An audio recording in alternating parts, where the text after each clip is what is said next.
Assalamu alaikum. In the name of Allah, the most gracious, the most merciful. I am Muhammad Yasin. This is virtual class of Pakistan International School Taif. This class is for the students of grade 8. This is 42nd video in this class, and we are going to do exercises of chapter 5. In our today's lesson, we shall do exercises, especially exercises related to grammar and oral communication, in which situations are given and the students are set to write conversation or to act out role plays. Dear students, these are the words given in exercise B. Here it is written exercise C, that is in the book also, but here it should be B. In exercise B, we have written these words.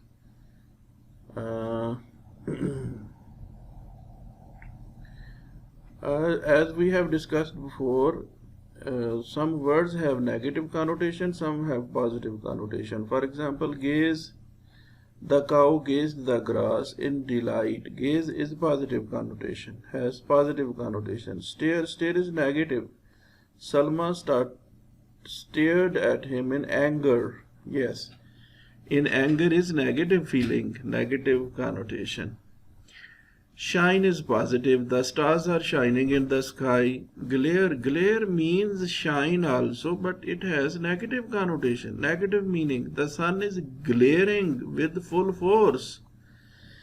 Glaring also means shining, but it is harmful effect. Glaring shows harmful effect. That is why it is said it has negative connotation and shine has positive connotation. I think you are trying to understand what is positive and what is negative. Shine, the stars are shining. That is positive connotation. Looking beautiful, looking pleasant. But when the sun is shining, that is okay. But when sun is glaring, glaring means it is very hot. Its harmful effect is appearing. That is why it is negative. And here hoard, hoard is negative. Hoard and collect both means collect, but hoard is negative, collect is positive. Why it is like this? He is famous for hoarding food crops to earn black money. If someone stores food and wait for the price to rise, that is negative connotation. That means hoarding. If there is a businessman, for example, in our country, he has a lot of money and he buys the whole wheat crop from the country and then sell it on high price, that will be called hoarding. I think you have got the idea. If someone stores food crops to sell it at high price, that is called hoarding. And that is unlawful. Collect is positive. We collected stamps of foreign countries. This is the next exercise. In this exercise, we are going to discuss collective nouns. What are collective nouns? Let us read what are collective nouns. A singular noun such as committee or team that refers to a group of people, animals or things is called collective noun. For example, crowd. Crowd is a singular noun, but you know very well crowd does not mean single person. Crowd is a singular noun, but it means so many people. In this poem refers to a collection or large number of daffodils. Crowd of daffodils means so many daffodils, but crowd by itself is a singular noun. It is a singular noun, but it means so many daffodils or so many people. That is why this is called collective noun. That is why it is called collective noun. Committee. Do you know committee? In committee there will be so many people, but committee is singular. Team, we can say one team. One team is a singular noun, but team, if it is of football team, there will be 11 players. If it is hockey team, there will be 11 players. If it is volleyball team, there will be 7 players. Team is a singular noun because team means one team, but there will be several players. Such type of nouns are called collective nouns. Which collective noun means collection of ships? If there are so many ships, which noun is used for a collection of ships? The noun used for this is fleet. Fleet means a collection of ships. Collection of singers, that is choir. You should know its correct pronunciation. It looks choir, but it is not choir, it is choir. CHOIR is choir. CH gives K sound and we shall pronounce it choir. A collection of cattle is herd. A collection of soldiers, that is army. That is simple, everyone knows about that. Okay, here is the next exercise. We are said to underline prepositions of place in the poem. These are prepositions of place: on, over, beside, in, along, beneath. If you read the poem, you will find all of these in the poem. You can underline these prepositions of place in the poem. And in exercise C, we are said to use the prepositions in sentences. Okay, behind, our school is behind that building. Beside, the post office is beside the bank. Next, Ali is sitting next to me. Under, the cat is sitting under the table. Over, pigeons are flying over the building. Along, we were walking along the road. Across, the cat ran across the road. Dear students, this is conjunction. Let us try to understand what is a conjunction. Conjunctions join words and sentences. There are two kinds of conjunctions. One is called coordinating conjunction and the other is called subordinating conjunction. Coordinating conjunctions, subordinating conjunctions. They have their different functions. For example, coordinating conjunction, I think it will be easy for you if you look at the examples. Coordinating conjunctions are but, or, nor, either, also, however, only, so, hence. All these are called coordinating conjunctions, and their function is they join sentences of equal rank. Equal rank means both sentences will be independent sentences, and they will be having equal rank means they will be independent sentences. Here are subordinating conjunctions. They are because, that, while, unless, as, when, since, if, though. There are some more also, and their function is to join sentences, one of which is dependent on the other. One sentence will be dependent sentence, dependent clause, and the other will be independent when we shall use subordinating conjunctions. Could you understand the difference? First thing is, these are called coordinating conjunctions and these are called subordinating conjunctions. Why their names are different? Because these ones are used to join two sentences when both are independent. But these will be used when one of the sentences will be independent and the other will be dependent.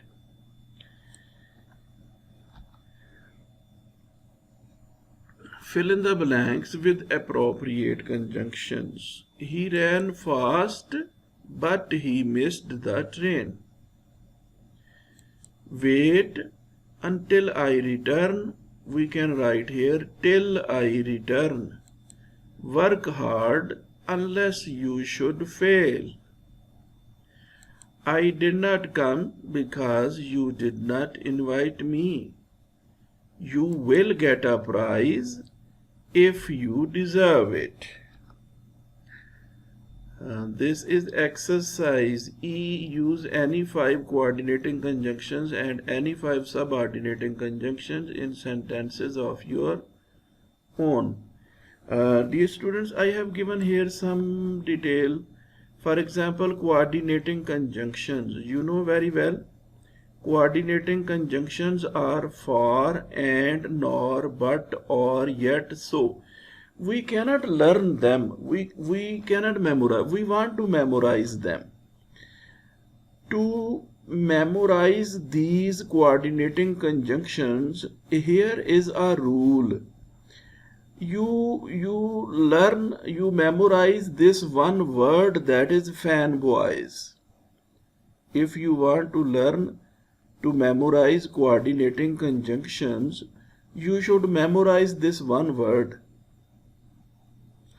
that is fanboys. If you memorize fanboys, you will be able to learn all these coordinating conjunctions, because F is for, A for and, N for nor, this B for but, this O for or, this Y for yet, and this S for so. If you memorize fanboys, one word, you can make all these coordinating conjunctions and you can memorize them. Subordinating conjunctions, we have read about them. All of them are given here. Here you can see there are much more as mentioned on previous slide in your book. There are so many subordinating. We cannot memorize them. Just like this formula. This formula is only for coordinating conjunctions, to memorize them. In this exercise, we are said to use any 5 coordinating and any 5 subordinating conjunctions in sentences. Here are the sentences of coordinating conjunctions. And Ali went to the shop and bought a pen. But Ali went to the shop but did not buy anything yet. Ali has not come back yet. So Ali is tired, so he would not play today. Or we play cricket or football. Subordinating conjunctions are here. Though it was dark, he went to the shop. Whenever he wants, he goes to the shop. Wherever, we can play wherever you want. When he does his homework, when he comes from school. Unless you cannot succeed unless you work hard. Dear students, these are subordinating conjunctions, and we were said to use 5 subordinating conjunctions in our sentences that we have done. This is next exercise, that is to use present and past participle. Okay, what is participle? A participle is a verb form used as an adjective to modify nouns and pronouns. Dear students, this is one use of participle, that is, it is used as adjective, but it is used as a verb also. That is not mentioned here. This definition is not complete. Participles are used as verb also. I shall tell you here in this exercise. For example, present participle. All present participles end in ing. That is okay. The laughing boy, the falling temperature, the stinging remark. The laughing boy, we can say the boy is laughing also. At that time, this is also a present participle. It is not here only when it is used as adjective. It can be used as a verb also. I shall show you in the exercise also. The past participles of all regular verbs end in ed. Yes, tired, injured, cracked, all these are past participles. However, irregular verbs have various past participles endings such as sometimes past participles have different endings also. For example, go, went, gone, build, built, built. They have different ones. Not necessary that they have ed at the end. Sometimes they don't have ed at the end, but they are past participles. Underline the participles in the following sentences. Dear students, as I told you before, I have not underlined only adjectives. I have underlined when they are used as verb also. I shall show you, for example, in part number 1, you can see shocked. He was so shocked. This is used as an adjective, that is okay. In part number 2, galloping. Galloping is present participle. Okay. In part number 3, okay, horse scared the child. Can you see here, students? This is present participle and this is past participle. And this past participle is not used as an adjective. This is used here as a verb. In part number 3, what is past participle? Burnt. In part number 4, frightened. Part number 5, carrying. Part number 5, there are 2.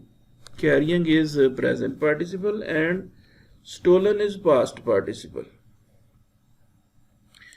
In part number 6, excited, preparing. Part number 7, bored. Yes, students, we have done this exercise. Here we are set to underline only. We have underlined, but I would like to tell you what type of adjectives are these. Can you see at number 1, shocked is past participle. Okay, galloping is present participle. Scared is past participle. Burnt is past participle.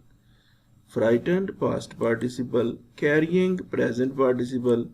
Stolen, past participle. Excited, past participle. Preparing, present participle. And bored is also past participle. Yes, students, here we are set to make 5 sentences using present participles and 5 sentences using past participles. Okay, these are 5 sentences which we have made by using present participles. For example, singing, flying, running, playing, falling, rising, all these are present participles. Singing birds look beautiful, flying aeroplanes look like kites, running water is clean, playing boys are excited. Playing is present participle, but excited is past participle. If both are used here, so what? We are bound to use present participle. If a past participle is also coming in the sentence, no problem will be there. Falling temperature is controlled, rising kite is looking beautiful. Now we shall use 5 past participle in our sentences. The tired dancer is taking rest. Tired is past participle. Injured player has come. This injured is past participle and has come. This come is also past participle, but this is not used as an adjective. That is why I told you definition of past participle was incomplete. There was mentioned that it is used as an adjective, but not necessary it is that the past participle is used only as an adjective. It can be used as an adverb also, and in this case this is also a verb. Injured is past participle and come is also past participle. The cracked glass is thrown. Okay, cracked is past participle and this is used here as an adjective. Thrown is also past participle, but this is not used as an adjective here. Burnt bread is not eaten. Bored children have started playing. Frightened child was crying. Dear students, in this exercise you can see we have used past participles in our sentences. This is the next exercise, and we have come to the writing skill section. In this section, we are said, dear students, we have discussed paraphrasing when we were reading the poem, but here it is written the definition of paraphrasing. You can read the paraphrasing definition and try to understand. For example, here is written, paraphrasing is rewriting a poet's utterances or ideas in one's own words. What does it mean? Poet's utterance is a poem. Poet's utterance is a poem. It can be stanza, it can be verses, but always when we say poet's utterance, that will be a poem. Or ideas, when we write them in our own words without altering the sense of the original, that will be called paraphrasing. Thus, a stanza takes the shapes of prose when we write it in the form of a paragraph. That is called prose form. It is about the same length as the original, because the purpose is to rephrase without going into any unnecessary detail. Yes, when we are paraphrasing a stanza, we should not write it in more detail. We shall not add any detail. We shall rephrase what is mentioned in the stanza. Okay, for example, here is written, paraphrase the last stanza. We have paraphrased all stanzas of this poem when we were reading the poem. Okay, what is a summary writing? This is the next exercise. We are getting ready to do the next exercise. A summary is a shorter version of an oral, visual, or written text. Whenever there is something written or spoken, when we write it in short form, that is called summary. What is reading? A good summary depends to a large extent on good reading to understand the original text. When we want to write a summary, we should read it 2-3 times to understand the full text which we are going to summarize. Outlining involves making notes that may help you compose a summary, such as noting author's purpose, topic, sentence, supporting detail, and main ideas. When we want to write a summary of a paragraph or a poem, we should read it first of all 2-3 times. Then we should underline main ideas, main points discussed in that paragraph or the poem. Then we should check. We are discussing the steps of summary writing. At this stage, the accuracy of outline note is judged by comparing them with the original passage. Necessary changes can be made in it at this stage. Now, we have read the paragraph, we have underlined the main points. Now we should check underlined main points again to make sure that we have written, that we have underlined all the main points. Then we shall start writing. At this stage, a few necessary changes, if any, are made. A review of the summarized version is important to make the summary accurate, fluent, and error-free. Yes, students, after discussing the main points to write a summary, we have come to an outline, and here we shall learn again. For example, flow chart of writing summary. When we want to write a summary, we shall start from here. Start. I have written here the word start also. Reading, skimming. First of all, we shall read the paragraph or the poem that we want to summarize. Dear students, skimming. Here is written scanning, outline, extracting, scanning, skimming. What are these? There are two terms used. One is called scanning, number 2 skimming, number 3 intensive reading. All these are types of reading. I shall repeat them. Scanning, skimming, intensive reading. Scanning, skimming, intensive reading. type of reading which is called scanning. In that case, we do not read all the words. For example, if we go to the airport, we want to see PIA flight going to Lahore. On the board, there is board on the airport showing different flights and times. How shall we check the PIA time going to Lahore? We shall look on the column where the names of flights are written. From that column, we shall try to find out PIA. When we find PIA, we shall look at its time. We shall not read the whole board. When we read something for a specific purpose, just like PIA time, that is called scanning. If there is an essay, we want to find out the date of birth of Quaid-e-Azam Muhammad Ali Jinnah. The essay is about Quaid-e-Azam Muhammad Ali Jinnah. We shall look at the numbers. Where are the numbers? Because we know date of birth will be written in numbers. We shall not read the whole essay. That is called scanning. And if we read 1/3 of the paragraph, 1/3 of the poem, that is called scanning. And if we read word to word, that is called intensive reading. First of all, we shall read skimming. Skimming reading, we shall read more than half of the passage. Then we scan. Scan means we shall note the main points. After that, we shall read, rereading, outlining, organizing ideas.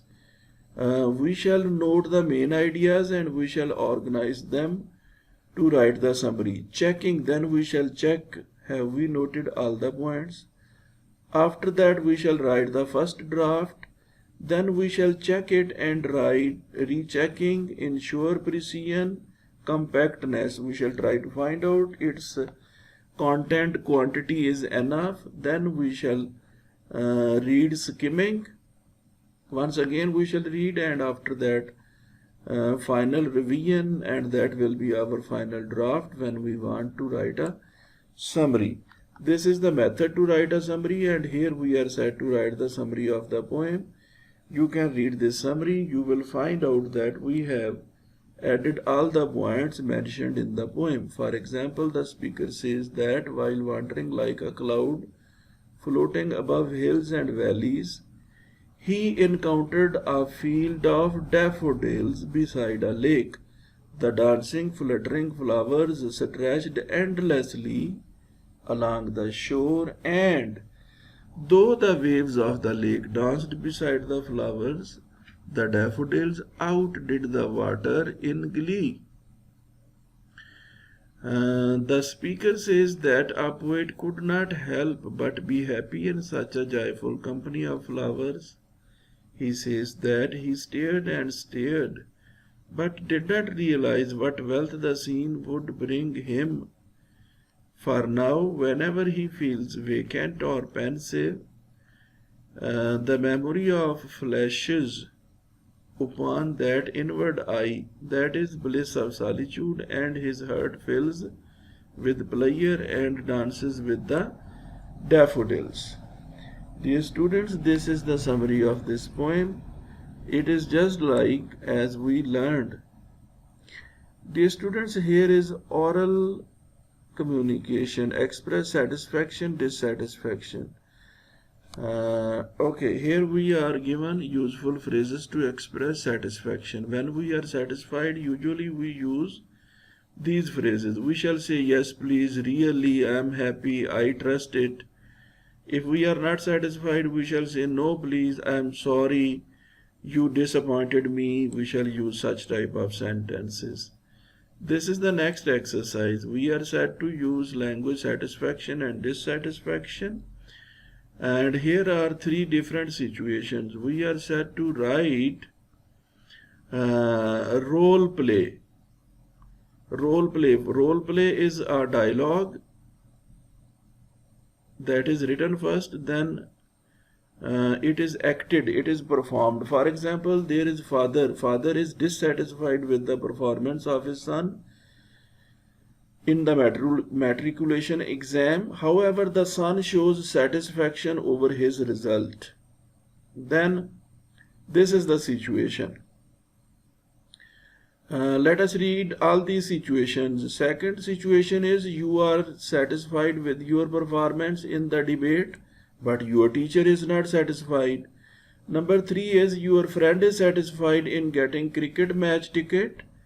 On a contrary, you express dissatisfaction on the type of seats allotted to you.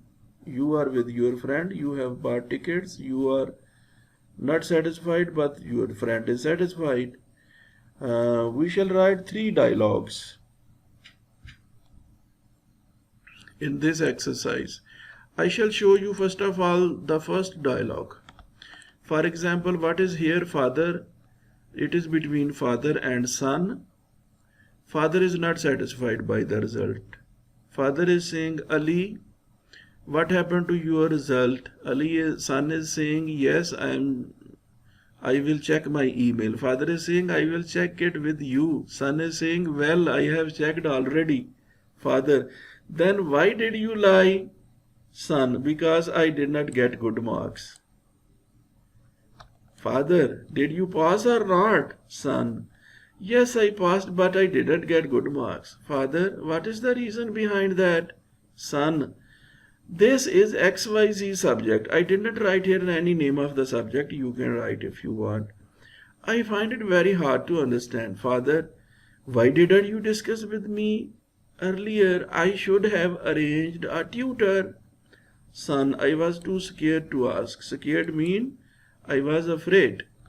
Father, no son, you should not like this. Son, okay, I will from now on. Father is saying, you might tell me if there is any problem. Father, now cheer up and don't be sad. Promise me next time you will do better. Son, yes, Dad, I promise, and thank you so much for understanding me.